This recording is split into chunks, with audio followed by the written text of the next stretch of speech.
commence à partir de ce moment. La première seconde est d'une importance cruciale. Ce sera le moment où la matière se forme et sera en expansion. Les particules de protons et de neutrons façonnent les noyaux atomiques. Leur composition d'hydrogène, d'hélium, de lithium donneront de belles gigantesques démuleuses. Des galaxies, des étoiles, des systèmes solaires, des planètes, des lunes, des astéroïdes formeront l'univers, le cosmos. Les étoiles naissent de la contraction d'un nuage de gaz et de poussière. Tout commence quand un de ces nuages appelés nébuleuses se met à s'effondrer sous son propre poids. En son centre, la pression et la température ne cessent de grimper sous l'effet de la fusion des atomes d'hydrogène jusqu'à devenir colossales.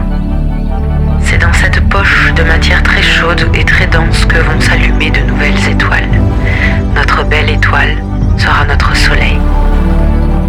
Les galaxies sont formées de centaines de milliards d'étoiles, de planètes, de lunes. Elles naissent dans la violence et meurent dans une violence extrême. La Terre est située dans la galaxie de la Voie lactée. Elle est composée de milliards et de milliards d'étoiles. Le Soleil donne à la Terre une énergie considérable.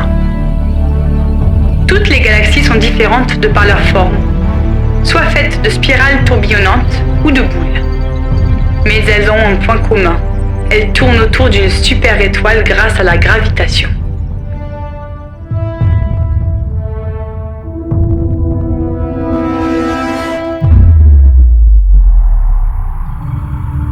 La matière noire assure la cohésion des galaxies.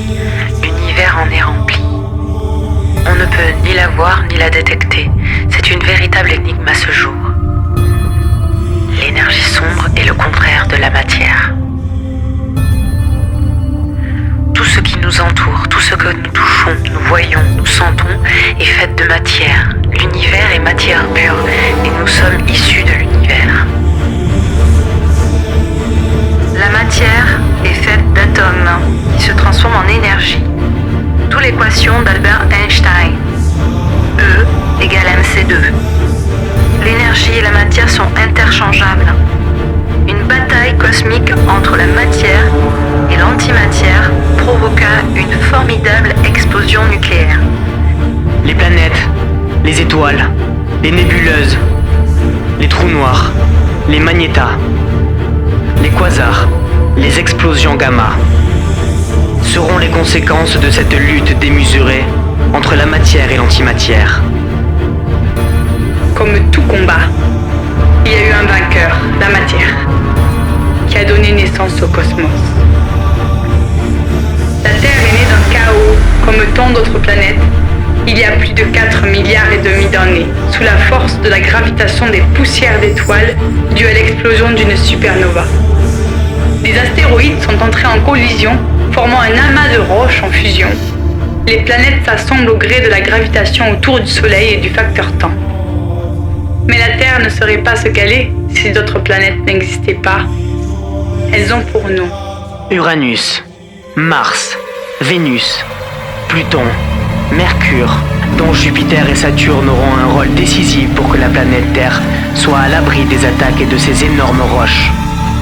En effet, ces révolutions et ces orbites elliptiques autour du Soleil et leur masse, beaucoup plus imposante que celle de la Terre, contribueront à dévier sous l'effet de la gravitation les astéroïdes, les comètes, qui heurteraient la Terre.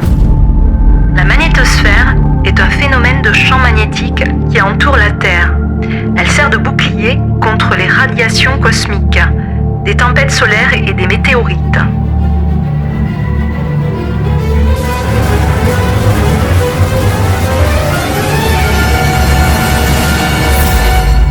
une synchronisation parfaite, une position idéale autour du Soleil, ni trop chaude ni trop froide, et cette eau indispensable serait apportée par des impacts de protoplanètes.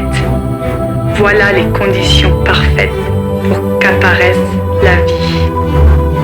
Ce processus durera des millions d'années, le temps nécessaire pour que l'excès de CO2, de méthane, soit expulsé. L'oxygène sera l'élément clé pour l'apparition d'une nouvelle ère.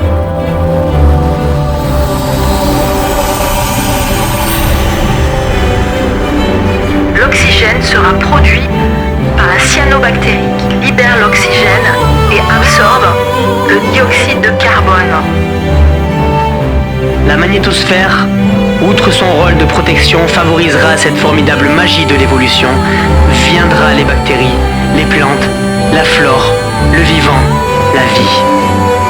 Quelle est notre place dans l'univers? Pourquoi nous sommes là? Ce sont des questions que l'on se pose depuis que l'homme leva les yeux scrutant les confins du cosmos.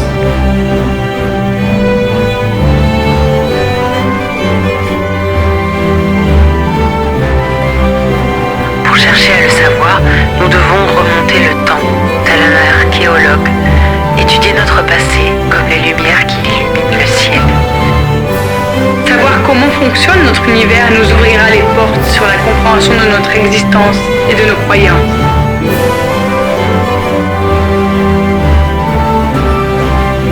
Tout ce qui est vivant ou non vivant est lié à la Terre, qui elle-même est liée à l'univers, et nous en sommes ces éléments.